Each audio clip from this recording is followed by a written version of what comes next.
While most automakers active in Europe are abandoning the A segment, Toyota is confident it can still make money with its next-generation Aygo.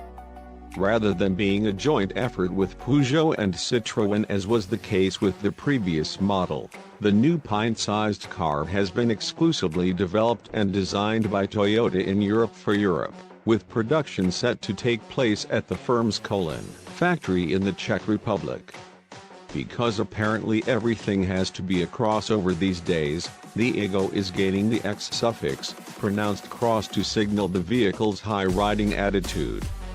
Today, Toyota is confirming the production model's name as Aygo X, thus mirroring the Aygo X Prologue concept unveiled back in March as a preview for the road-going model due to go on sale in 2022.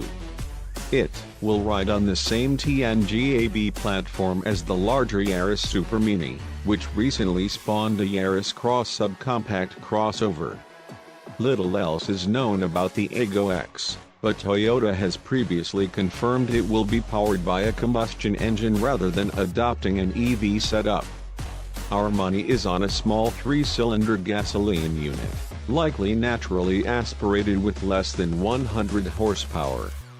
The Aygo X won't have to worry much about rivals what with the Peugeot 108 and Citroën C1 discontinued, not to mention the Skoda Citigo. The Hyundai i10 will be its main adversary as the Renault Twingo is living on borrowed time and the Suzuki Ignis is far from being popular. Other competitors include the Kia Picanto, Fiat Panda, and the Mitsubishi Space Star.